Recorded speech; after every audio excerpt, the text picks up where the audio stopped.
Hola a todos, mi nombre es Giormano Canto y esto es Global Report. El día de hoy, sábado 28 de junio de 2025, haremos un importante resumen de los últimos acontecimientos geopolíticos, financieros y económicos que han dado bastante de qué hablar. Han hecho bastante escándalo y mucho ruido en torno a la situación geopolítica y el contexto económico global. Es importante mencionar que durante algunos días, lamentablemente se gestó un contexto de guerra en el Medio Oriente en el cual Israel contra Irán se dieron un intercambio de bombardeos, hubo mucha violencia en el Medio Oriente, lo cual afectó significativamente el movimiento de los mercados y el contexto geopolítico que va a definir durante los próximos 6 meses restantes del año en curso la dinámica geopolítica, energética, comercial y política que está teniendo bastante discurso hoy día, que se centra como foco de temas de análisis en el contexto internacional. Es importante destacar que este conflicto es muy antiguo, pero que ha tenido importantes o significativos impactos sobre todo lo que tiene que ver en el devenir político, en el asunto del manejo de finanzas públicas de muchos países que se ven impactados por el movimiento de los precios del petróleo, que energéticamente es uno de los factores o de los sectores que tiene más dinámica cuando se generan este tipo de conflictos. También cabe mencionar que esto es un resumen en el cual hacemos un análisis exhaustivo y muy detallado de todo lo que ha ocurrido en el mundo occidental, empezando principalmente por la principal economía del mundo como Estados Unidos, lo que ha pasado en China, el contexto latinoamericano, Europa y otras regiones del planeta. Es importante destacar que el gobierno estadounidense aplicó, o mejor dicho, defiende el arancel por fentanilo contra México en los últimos días. Esto tiene que ver un poco por el hecho de que el argumento del presidente Donald Trump ha sido que implementaría a México o las exportaciones de manufacturas mexicanas le impondría un contexto de aranceles para supuestamente frenar la exportación de fentanilo de ese país hacia el gigante norteamericano. Esto trae de verdad, trae aparejado una serie de argumentos que pudieran ser más bien sofismas o pretextos, dentro de los cuales la gente no está muy convencida de que este sea el verdadero motivo por el cual se implementan aranceles a las exportaciones mexicanas. Recordemos que Estados Unidos tiene un déficit comercial desde hace muchos años con distintas regiones del mundo. De hecho, con México la relación comercial incluso pudiera estar en balanza deficitaria para Estados Unidos, y se trata esencialmente de eso, de medidas para tratar de recortar el déficit comercial, frenar las exportaciones de otros países y hacer más competitiva su producción dentro del territorio norteamericano, de modo que las empresas estadounidenses se puedan beneficiar del consumo interno sin permitir la libre entrada de mercancías de otras partes del mundo. De hecho, replicando un poco esta situación, el gobierno chino también aplicó la misma de Donald Trump y también está imponiendo aranceles, al menos durante 5 años, a algunas mercancías que provienen de la Unión Europea. También es importante que podamos entender que actualmente, en un contexto de una profunda crisis presupuestaria dentro de los Estados Unidos, el gobierno del presidente Donald Trump, digamos, ha venido dando tumbos y no tiene muy bien clara, no tiene muy bien definida su estrategia para tratar de corregir ese inmenso problema. Estados Unidos está teniendo un problema, digamos, con la subida de los precios, un índice de precios al consumidor que si bien es moderado, pero ha superado las expectativas durante los últimos años.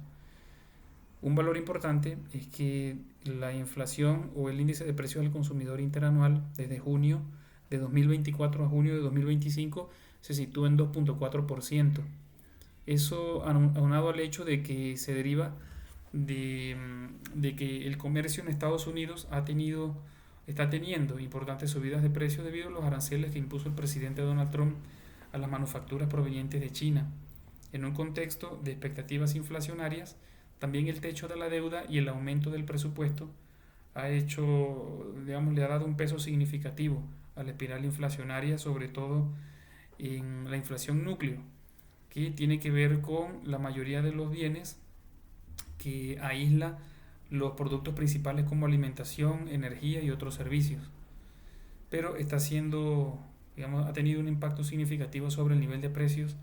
en la economía general de los Estados Unidos, y el consumidor final, el ciudadano de a pie norteamericano, ha resentido sobre este tipo de impacto económico, porque su poder adquisitivo se ve disminuido debido a estas políticas errantes que ha tenido el presidente Donald Trump. Cabe destacar que, aunado a esto, el conflicto del Medio Oriente de las últimas 2 semanas, cuando realmente comenzó el Estado de Israel a hacer bombardeos sobre importante infraestructura de la nación iraní, esto también ha creado una espiral de expectativas alcistas del precio del petróleo.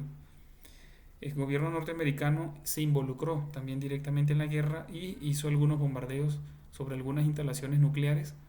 del Estado iraní, según voceros del mismo gobierno norteamericano. Eso se esperaba que de primer momento generara un aumento de los precios del petróleo por expectativas de recortes en la oferta mundial de petróleo. Pero sorpresivamente ocurrió exactamente lo contrario. Los precios bajaron al menos durante 2 días, y los precios tuvieron ese retroceso debido al hecho de que Estados Unidos liberó partes de sus reservas durante al menos 2 o 3 días. El precio se esperaba que subiera y realmente lo que sucedió fue que bajó, porque el gobierno norteamericano compra cantidades excedentes de petróleo para poder tener reservas en caso de alguna contingencia internacional. Luego el mercado va a corregir ese desajuste y va a retornar hacia su naturalidad, que es una expectativa de recortes de producción, recortes de oferta, porque se ciñó la amenaza de que el gobierno iraní podría cerrar el estrecho de Hormuz, por donde pasa cerca del 20%, una quinta parte de todo el petróleo mundial. Eso generó la expectativa con una entrega a futuros que derivó en una subida de los precios internacionales del petróleo, situándolo ya para el día viernes de esta semana en precios estimados entre 65 a 68 dólares, según distintos marcadores internacionales como el West Texas Intermediate y el petróleo Brent del Mar del Norte. La OPEP también hizo corrección de ajuste de precio y situó su precio promedio en 68.15 dólares por barril. Este contexto se muestra bastante sombrío, porque los precios del petróleo se estima que pudieran encontrar estabilidad en el corto plazo, pero la gente no confía realmente en ese cese al fuego que artificialmente se ha venido manejando en los últimos días entre Irán e Israel. La gente cree, los mercados internacionales todavía tienen desconfianza en la situación y creen que los conflictos van a continuar en algún momento, lo cual el precio puede ir en aumento paulatinamente. Otro de los puntos importantes que quiero informar, en los que queremos hacer un análisis, es que la reforma fiscal del presidente Donald Trump en los Estados Unidos aumentaría recursos para la seguridad dentro de los Estados Unidos para seguir combatiendo contra la inmigración ilegal. Esto en realidad ha sido muy cuestionado, y no por el hecho de que Estados Unidos tenga el derecho o se reserve el beneficio de manejar este criterio a discrecionalidad sobre combatir la inmigración ilegal, sino tiene que ver la manera como se obtienen esos fondos, porque se había gestionado un recorte presupuestario para poder sanear las finanzas públicas del país, pero sorpresivamente el presidente Donald Trump, en un calificativo que denominó como bello y hermoso el aumento del presupuesto norteamericano. Generalmente esto involucra un movimiento fuerte en los mercados de deuda, porque para poder financiar ese diferencial del presupuesto tiene que emitir bonos el Departamento del Tesoro de los Estados Unidos, lo cual conlleva a un aumento significativo del nivel de deuda, que históricamente ha estado muy por encima de lo que es el Producto Interno Bruto anual de los Estados Unidos, situándose históricamente, o al menos en este momento, en 150% del Producto Interno Bruto. Imagínense ustedes ese nivel de deuda tan descomunal, que tiene el gobierno norteamericano, que va a ser financiado sí o sí definitivamente con más emisión de títulos, en un contexto en el cual hay cierta incertidumbre y mucha turbulencia en los mercados porque ya comienza a crecer la desconfianza en la economía norteamericana. Los inversionistas privados están teniendo, digamos, el compromiso o la obligación de verse involucrados o arrastrados en esa situación porque ahora el gobierno norteamericano prioriza darle mayor importancia o mayor volumen de participación a los inversionistas internos de los Estados Unidos y reemplazar gradualmente la dependencia de la capitalización externa. Esto según algunos informes del Financial Times que fueron emitidos a lo largo de esta semana. Es importante mencionar que toda esta situación, el déficit presupuestario en Estados Unidos, contextos de subida del precio del barril de petróleo, que hará subir significativamente el precio de la energía a nivel mundial, va a traer una realidad bastante adversa para la mayoría del comercio internacional. Los países se pueden ver en un contexto de importaciones cada vez más elevadas, lo cual va a traer un contexto de inflación muy importante para economías emergentes. Nos va a impactar a todos realmente. Sin embargo, hay una situación que intentaría salvaguardar, digamos, los intereses de los Estados Unidos para tratar de que el mundo se estabilice económicamente. Hay un detalle muy importante en todo esto y es el papel o el rol que tiene que jugar en este escenario la Reserva Federal de los Estados Unidos. Porque la Reserva Federal no prevé actualmente un recorte de los tipos de interés para tratar de darle mayor dinamismo a la economía norteamericana y tratar de hacer que el mercado de bonos se vuelva más estable. Esto esencialmente genera mucha más incertidumbre, haciéndonos creer que la principal prioridad del presidente Trump es el control de la inflación, pero a un costo muy elevado que tiene que ver sobre cargarse la economía norteamericana, que ha crecido con importante debilidad en los últimos meses. Todo esto trae aparejado una cadena importante de acontecimientos o de consecuencias que pueden hacer tambalear los mercados de bonos, el mercado de deuda norteamericano bastante dinámico y muy consternado en las últimas semanas, pero que va a dejar sin alternativa a los Estados Unidos de Norteamérica. Definitivamente, yo como economista pudiera, digamos, prever el hecho de que aunque la Reserva Federal es bastante reacia a generar expectativas de recorte de los tipos de interés, se va a ver en la obligación, definitivamente,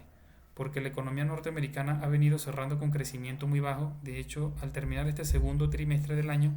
se prevé que el crecimiento sea de 0,1% respecto de la contracción económica que tuvo en los primeros 3 meses, donde se cerró con menos 0,3%. Esto realmente pone contra las cuerdas al presidente Donald Trump. Creo que aunque la Reserva Federal se niega a hacer recortes en lo que queda del año, analistas más ortodoxos o estudiosos de la economía hacen análisis más rigurosos sobre esta situación y prevén que que los tipos de interés en Estados Unidos deberían ser recortados al menos un par de veces para poder salvar lo que queda del año 2025 y que la economía en términos globales no termine en recesión ni en crecimiento por debajo del 0,5%. Va a ser un año difícil, va a ser un año de una dinámica bastante complicada, pero no imposible para el crecimiento económico. Economías como China, Japón y algunos países de la Unión Europea contemplan hacer fuertes estímulos para que sus economías puedan digamos, encaminarse en la senda del auge o el crecimiento. Esto considerando que se viene un encarecimiento de materias primas, un encarecimiento del comercio internacional, inflación probablemente fuera de lo esperado, moderada, pero por encima de las expectativas anuales, y que va a impactar a todo el sector real de la economía en Estados Unidos y en economías emergentes principalmente. Las economías que son importadoras de energía son las que van a poder sentir principalmente el impacto de la subida de los precios del petróleo. Esto es desalentador, ciertamente, pero confiamos en que los estímulos fiscales y monetarios puedan solventar o de alguna manera disminuir, atenuar los impactos negativos de esta realidad. Aquí, por ejemplo, es importante destacar, yo tomo nota siempre de muchos acontecimientos, porque, por ejemplo, el Tesoro de los Estados Unidos está pidiendo al Congreso eliminar el impuesto a la venganza extranjera, incluida en el proyecto de ley de Donald Trump. Esto reitera el impuesto de venganza contra inversores extranjeros dentro de los Estados Unidos a cambio de que sus empresas o empresas estadounidenses no paguen un gravamen del 15% impuesto en la OCDE. Esto pudiera ser de alguna manera muy conveniente porque dinamizaría mucho la inversión extranjera dentro de los Estados Unidos y inversiones norteamericanas afuera, que bastante falta hacen para que el mundo pueda solventar o de alguna manera disipar o amortiguar el impacto que ha tenido la rigurosidad de los tipos de interés en muchos países y el contexto comercial promovido por los aranceles del presidente Donald Trump, que han traído expectativas muy negativas sobre el comercio internacional. Bueno, esto evidentemente deja en evidencia que en Estados Unidos el presidente Donald Trump es muy escaso o tiene una fuerte o severa falta de independencia política para poder tomar sus propias decisiones, ya que pareciera no estar muy abocado a beneficiar la economía, el sector real de los Estados Unidos y la economía global, sino solamente darle más alimento a los carroñeros de la especulación financiera en Wall Street. Eso derivó en importantes anuncios en los cuales se llegaron a un acuerdo comercial con China que incluye unas cláusulas muy importantes, muy interesantes, pero que todavía no se han materializado en los hechos. Vamos a estar dando más detalles sobre esta información en nuestro próximo programa. Les agradezco por su atención. Procuren estar atentos a mis publicaciones. Esto ha sido todo por hoy. Le habló yo, hermano Canto, y esto fue Global Report. Hasta la próxima. Adiós.